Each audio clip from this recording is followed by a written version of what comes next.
Salut les amis, ou plutôt Guten Morgen en allemand, parce que oui, aujourd'hui, deux abonnés que vous connaissez très bien sur la chaîne, Clems et CDJ, ont décidé de racheter un club en Allemagne, et le moins que l'on puisse dire, c'est que vous serez pas déçus. Vidéo un peu différente de la norme, écoutez, on va se lancer sur un premier épisode de duel de rachat de club. Au programme, il va y avoir des investissements en termes financiers, on va faire tourner plusieurs fois des roues, je veux voir vraiment du transfert, des épopées européennes, bref, je vais vous présenter un petit peu le concept. Mais voilà, avant de commencer, il faut que je vous montre les clubs qui ont été choisis par nos deux protagonistes. On va commencer par CDJ qui a choisi un club surprenant. On est du côté de Magdebourg en deuxième division allemande. CDJ, je te laisserai mettre en commentaire juste en deux ou trois lignes, explique-nous ce choix un peu bizarre.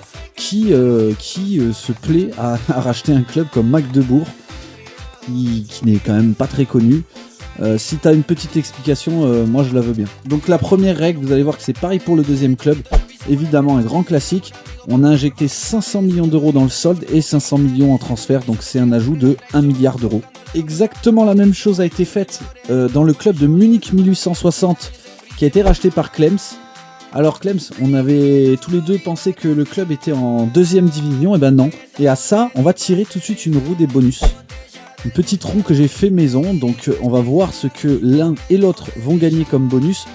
Mais avant de passer aux roues, comment est-ce qu'on gagne des points? La manière la plus logique de gagner des points, c'est de remporter des titres. Donc chaque titre rapporte le nombre de points liés à la réputation du championnat, ça vous connaissez. On va y ajouter que les finales rapporteront la moitié des points. Donc une finale de coupe rapportera la moitié des points. Ça vaudra aussi pour une deuxième place de championnat et une troisième place de championnat. Lorsqu'on est sur le podium, du coup, par exemple, si on était là avec Bochum, ils auraient gagné la moitié des points de la deuxième division et Darmstadt un tiers des points, qui se rajouteront au fur et à mesure. Chaque confrontation entre les deux remportée rapportera 10 points. Et il y aura tout un tas de bonus que je préciserai au fur et à mesure sur le meilleur parcours européen, la construction d'un nouveau stade, et il y en aura d'autres. Je vous les préciserai au fur et à mesure. Et c'est parti pour la première roue, les amis, que l'on va tirer pour CDJ. CDJ qui va remporter comme bonus pour son club 2000 de réputation. Ok, 2000 de réputation seront rajoutés à son club. Ah, du coup, c'est un énorme avantage parce qu'ils sont montés à 7500 piles de réputation. Gros avantage, notamment pour les transferts. Quand on a de la réputation, généralement dans le jeu, ça injecte l'argent dans les transferts. Gros avantage. Ok, on est parti pour la roue des bonus, cette fois-ci pour Munich 1860, pour Clems.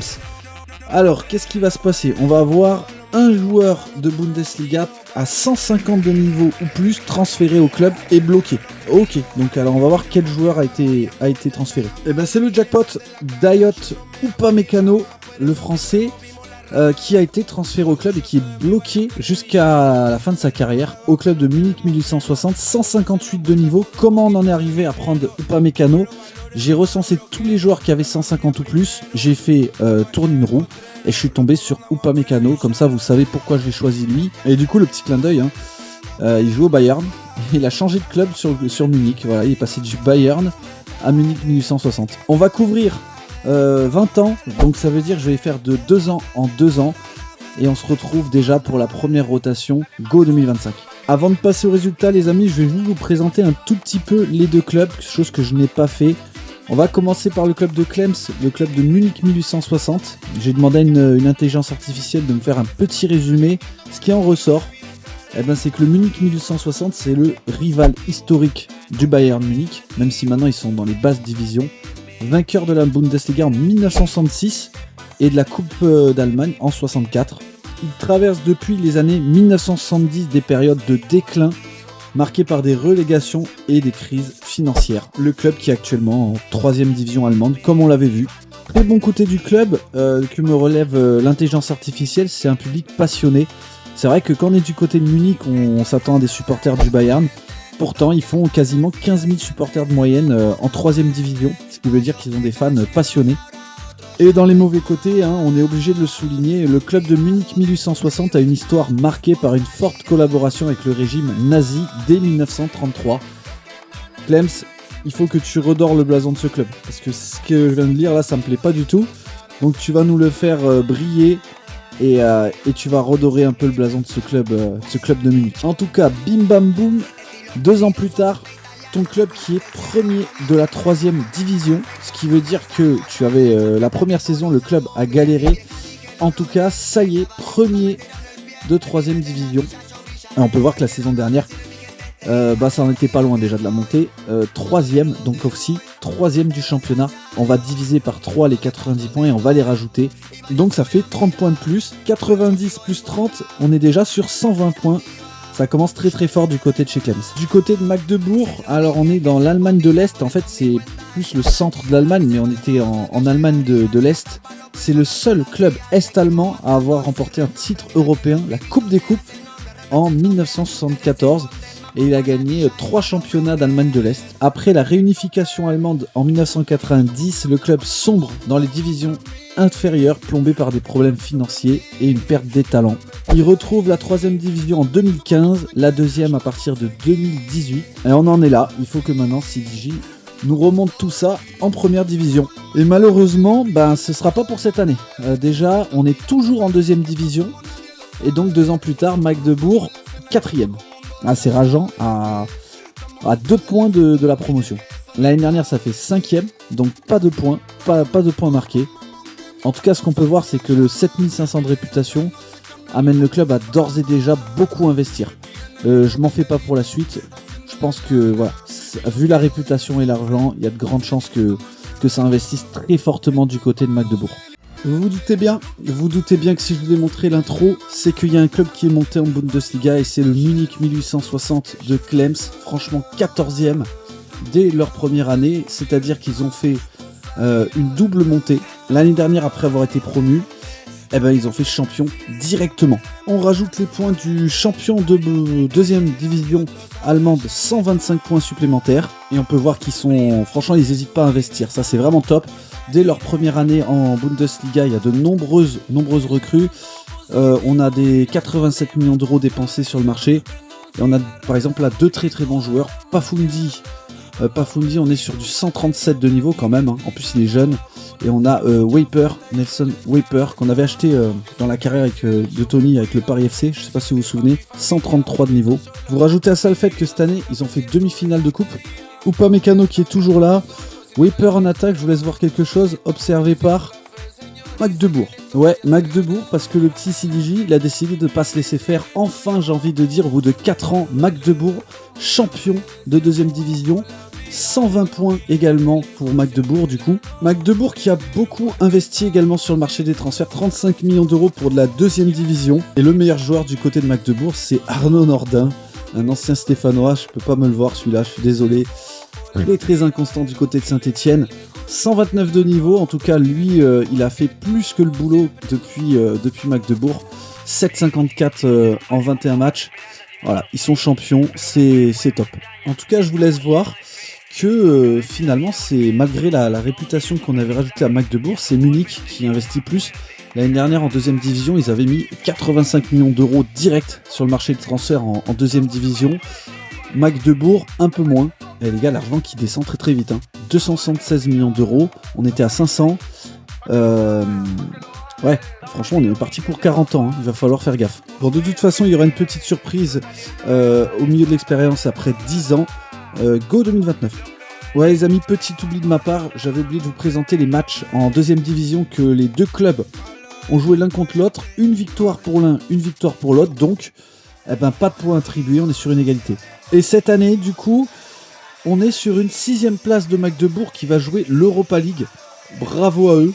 Et Munich qui se stabilise, voilà, milieu bas de tableau, ce sera une 13e place. Alors les amis, truc de fou, Magdebourg cette année seulement 9 millions d'euros, regardez l'année d'avant, 167 millions d'euros investis, c'est une dinguerie totale, ils ont claqué comme jamais. Alex Vallée, le meilleur joueur qu'ils ont acheté, 152 niveaux, c'est devenu la star de l'équipe. Par contre, il y a quelque chose qui m'inquiète, franchement c'est du CDJ dans le texte, ça a claqué quasi tout l'argent, 25 millions d'euros de solde. On était quand même à 1 milliard, c'est-à-dire qu'il y a quasi 1 milliard qui ont été claqués en moins de 10 ans. Attention à la suite, même si bon pour le coup là ils vont être européens, donc à voir s'ils se remboursent avec des gros parcours européens. En tout cas, cette année, du coup, il y a eu les 2 matchs, et pour le coup, c'est CDG avec son club qui fait les 2 victoires. Donc 20 points supplémentaires parce que 10 et 10. Mais bon, encore une fois, ça va être annulé parce que l'année dernière, c'est Clems qui avait remporté les deux confrontations. Donc ça s'annule, pas de points attribués encore une fois. Munich 1860 qui, pour le coup, les observateurs le voient tout de suite, a un nouveau stade. Un nouveau stade du côté de Munich, donc je l'avais dit, 50 points pour un nouveau stade. En plus, un très très beau stade, moi je suis fan de cette petite image. Eux aussi ont finalement énormément dépensé. Le solde qui est là aussi de 26 millions d'euros, donc les 2 clubs vont faire avec des difficultés financières, on va dire. Par contre, Munich qui a été beaucoup plus... ils ont plus investi dans le concret, c'est-à-dire que amélioration de la formation, etc. Je vous laisse voir, ils ont bien remonté leurs étoiles pour les centres d'entraînement et les structures. Et du côté de Munich, en dehors de Upamecano, le meilleur joueur, il a 142. Jonas Urbig, c'est un gardien qui venait du Bayern. Meilleur joueur en dehors, 250, on est à 142. L'année juste avant, on avait Munich qui avait fait 12e, Magdebourg 14e. Et malheureusement en coupe, rien non plus. On a du Dortmund, Bayern Munich. Les vice-champions, c'est Bochum et Francfort. Go 2031. C'est une catastrophe. Magdebourg, CDJ, tu as mal géré ton club. C'est la Ligue 2. On va te retirer les 120 points. Tu as été relégué. Malheureusement, à cause de problèmes financiers, il n'y a plus d'argent. 159 000 euros. Le milliard qui a sauté, je ne sais où. Et en plus, ça n'a pas fait qu'un peu. Magdebourg relégué avec 14 points. Là, franchement, on pouvait pas faire pire. Malheureusement, il n'y avait pas eu de recrues. Énormément de départs. Beaucoup de joueurs libres. Beaucoup aussi cette année, 72 millions de départs. Quand même 18 millions d'arrivées. Mais le club est en proie à une mauvaise gestion financière. On était monté à 150 avec Alex Vaillé. Et là, maintenant, le petit Antonio, 135. Bon, on va croiser les doigts pour Magdebourg. La situation semble compliquée. Bon, Munich, par contre, 11e. Ça devient un club de milieu de tableau. Voilà. J'ai plus trop peur de la descente avec eux. Chaque année, ça s'en sort plutôt bien. Par contre, nous, on vise plus, quoi. On vise des titres, on vise des parcours européens. Pas de rien en coupe non plus. Malheureusement, là aussi, avec Munich, on est dans des problèmes financiers. Je pense qu'ils ont exagéré sur les salaires. Moins 5 millions d'euros, ce qui va les forcer à vendre beaucoup. Attention de ne pas rejoindre Magdebourg. Cette année, aucune arrivée, que des départs. Heureusement qu'il nous reste notre petit Upamecano. Je pense que ça a été un atout majeur, finalement peut-être plus que la réputation. 159 de niveau à 32 ans. Énorme. Alors par contre, il y a une petite chose aussi que j'étais passé dessus. Magdebourg, vous vous souvenez, ils avaient fait l'Europa League. Ils sont allés en quart de finale contre West Ham en Europa League. Donc pour l'instant, pour le meilleur parcours européen de l'expérience, je donnerai en fin de vidéo 100 points supplémentaires qu'on pourra rajouter pour l'instant à Magdebourg. 2033, les règles évoluent. Je vais remettre 500 millions transfert, 500 millions soldes. En prime, on va de nouveau tourner la roue des bonus. Et CDJ, vu que tu es deuxième du duel pour l'instant, j'avais déjà décidé avant, tu tireras 2 fois la roue des bonus. L'idée, c'est de te laisser une chance de pouvoir rattraper Clems. Du coup, on va faire très très vite pour les clubs, histoire de vous montrer les roues. Magdebourg, deuxième en deuxième division. Tu remontes CDJ, donc les 10 prochaines années, j'espère pour toi, seront en Bundesliga.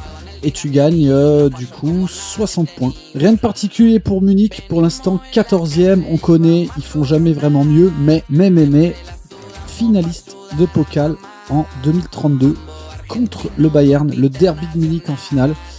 Ça va te rapporter 70 points supplémentaires. Ah, il a vraiment beaucoup de chance, Clems, investisseur milliardaire. Donc en gros, je vais cocher la case Sugar Daddy, c'est argent illimité quoi. CDJ du coup, on est sur 2000 de réputation, encore une fois, tu le retires. C'était pas le meilleur truc, franchement, c'est pas le meilleur truc. On n'est pas sur de l'argent ou des joueurs. Et enfin, 2 cracks à 200 de potentiel bloqués au club. Ok, donc alors, ça je préfère. Potentiellement, d'ici 4-5 ans, t'as 2 très gros joueurs et ils resteront jusqu'à la fin de l'expérience. Ça peut être un gros atout. Bon les gars, vous avez tout pour vraiment aller chercher le Bayern. Maintenant, il vous reste 10 ans. Faites de votre mieux. Donc un an après les ajouts, les nouveaux ajouts, on a fait 12e et 13e en Bundesliga. Et cette année, Magdebourg 10e, Munich 7e, Munich jouera l'Europa League. Malheureusement, il n'y a rien à signaler en pokal. Par contre, juste un petit truc, Francfort et Dortmund, les deux derniers vainqueurs de la Bundesliga, la hiérarchie qui est en train de changer, il y a une place à les prendre. CDJ, les deux cracks qui sont là, 132 niveaux pour le petit Jonas et 111 pour Timo. À voir si ils vont progresser ou pas et si le club compte sur eux. Cette année, Magdebourg qui a remporté les deux confrontations, on va regarder l'année dernière. Et l'année dernière, c'était un match nul et une victoire de la part de Magdebourg. Donc au total, 2 victoires pour Munich, une victoire pour Magdebourg, ça fait 10 points de plus pour Munich. Vous pouvez me croire que ça investit très fortement. Munich, 101 millions d'euros. Clems qui semble vraiment en passe d'aller gagner le duel. Mais je veux voir quelque chose de grand en Europe là. Et au moins un podium. 2037 les amis, ça veut pas. Hein. Franchement, Magdebourg 7ème. Bon, ça va jouer la conférence. Pourquoi pas une possibilité de titre. Et Munich 10ème. On est encore des clubs de milieu de tableau. On n'arrive pas à franchir le cap. C'est pareil, j'aurais aimé voir au moins une coupe. Malheureusement, voilà, pas de titre, pas de finale non plus. Les clubs qui ne performent pas. CDJ, le petit Jonas, il est monté à 140. Donc pourquoi pas devenir un grand joueur qui dépasse les 150. Timo 112. Lui ne sera pas d'une grande aide. Alors par contre à Munich, regardez ce qui vient d'arriver en début de saison. Le petit Marco, franchement excellent joueur, 164. C'est meilleur que ce qu'était Upamecano à la grande époque. Donc lui, il va falloir s'appuyer sur lui. Regardez ce que j'ai trouvé les gars, du côté de Francfort. Francfort qui a pris un joueur 188 de niveau, Chang Hang, 77 sélections avec le Canada, donc il doit être d'origine chinoise, franchement extraordinaire joueur. Hein. La seule manière de mettre des points, ça va être de remporter les confrontations. Pour l'instant, une victoire pour Munich, et l'année dernière, une victoire pour Magdebourg. Là encore, ça s'annule, pas de points. Et malheureusement, toujours la même chose. Magdebourg 9ème, Munich 12ème. Je pense que c'est officiellement mort pour pouvoir aller chercher une Bundesliga dans l'expérience. On n'a pas non plus de finale ou de victoire en coupe. Pourtant, c'est ouvert. Gladbach, Werder Bremen, voilà. Donc pourtant, il y a la place. Alors par contre, les clubs qui ont énormément évolué dans les structures, ça y est, ils ont investi. Du côté de Munich, tout est en ultra moderne. Et du côté de Magdebourg, c'est pareil, tout en ultra moderne. Et là aussi, un nouveau stade. Donc du coup, on va rajouter quand même 50 points pour Magdebourg. On peut voir chez Magdebourg que le meilleur joueur, c'est maintenant le petit Jonas. Il y en a quand même un des deux qui aura percé, 149. Je pense qu'il va continuer à augmenter, il a 24 ans. Donc voilà, il y aura quand même un joueur au-delà des 150 du côté de Magdebourg. Le seul moyen de marquer des points, hein, c'est pas grand-chose, mais c'est les confrontations directes. 2 victoires pour Magdebourg cette saison contre Munich, sauf que c'est un fait exprès, hein. Chaque fois c'est la même chose. L'année dernière c'était 2 défaites, donc ça s'annule. Par contre, Magdebourg l'année dernière en Conference League, qui nous a fait une demi-finale, défaite contre Nice, en demi. Donc le meilleur parcours européen pour l'instant, ça reste Magdebourg qui pour l'instant préserve de 100 points supplémentaires en fin de vidéo. Et en 2041, on a quand même une petite évolution. Alors bon, pas là où on espérait, mais Munich est 7ème de Bundesliga, Magdebourg 8ème. Oh, franchement, Europa League Munich demi-finale, éliminé par la Lazio. Donc ils reprennent les 100 points liés au meilleur parcours européen. Magdebourg, ça va être compliqué, franchement, voilà, ça met que 5 millions sur les transferts, donc c'est pas non plus énorme en termes de finances, malheureusement. Bon, par contre, ça fait bien longtemps qu'on a compris que Clems devrait remporter le duel. Regardez, du côté de Munich, 64 millions sur les arrivées, et ils ont des sacrés recrues, là. Ricardo Brandao, 146, je prends ne serait-ce que les 2 premiers, Bernd Vogt, je pense qu'on dit, 156. Lui, il est bon, hein. Franchement, 156, là, de Hertha Berlin... Cette année, Magdebourg qui fait 2 victoires contre Munich. Et l'année dernière, il y avait eu une victoire de Munich, une victoire de Magdebourg. Donc, voilà, hein, c'est anecdotique, mais 20 points de plus pour Magdebourg. Maintenant, ce que j'espère le plus, parce que vous voyez que c'est Leipzig qui est intouchable, qui gagne toutes les années. Je pense que ça va être impossible, même un podium. une victoire en conférence ou en Europa. Ça par contre je pense que c'est jouable. Donc on finira en beauté pour 2043.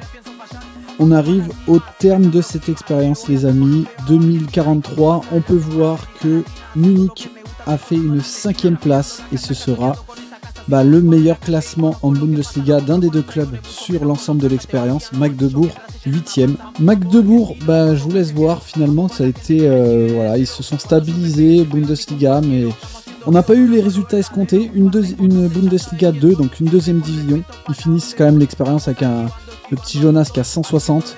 Ils ont quand même un super joueur. On peut quand même reconnaître en Europa League le quart de finale et en Conference League cette demi-finale contre Nice. Voilà, mais rien de plus. Franchement, rien de plus. C'est très dommage. Un nouveau stade aussi. J'avais oublié. Un nouveau stade. CDV, il fallait pas dépenser l'argent comme ça. Tu fais pareil avec Tony. Tu veux toujours acheter des joueurs. Bon là, ça a fait banqueroute. Jonas qui est rentré dans les grands noms du club. Donc il est d'ores et déjà un grand nom du club. Mais malheureusement pour CDJ, vous avez bien compris qu'il n'y a pas eu de points particulièrement. Donc le duel va être remporté par Clems. Remporté haut la main par Clems qui pour le coup avec Munich 1860 n'aura pas gagné beaucoup plus de titres. On est sur une Bundesliga 2 là aussi. Par contre le club qui je trouve monté plus en puissance. Là on voit que ça continue à monter. Peut-être qu'avec une dizaine d'années supplémentaires ils auraient fait quelque chose, mais je trouve quand même que c'est mérité, c'est mérité cette victoire. Là je vous laisse voir, ils sont sur 2 5e places d'affilée. Ils sont stabilisés vraiment haut de tableau. Et puis on a fait une demi-finale d'Europa League. On a fait un 8e, etc. Donc moi je valide totalement le fait que Munich remporte le duel. On n'oublie pas le petit stade aussi qui s'est construit. Pas besoin de regarder les confrontations directes parce que le duel il est plié. Bon, il me restait quand même un petit truc à vous montrer. Il y a 2 ans, la saison dernière, Munich a bien failli remporter la Coupe d'Allemagne. Franchement très très dommage qu'ils aient pas pu remporter ce titre là. Ça aurait quand même finalisé une belle progression.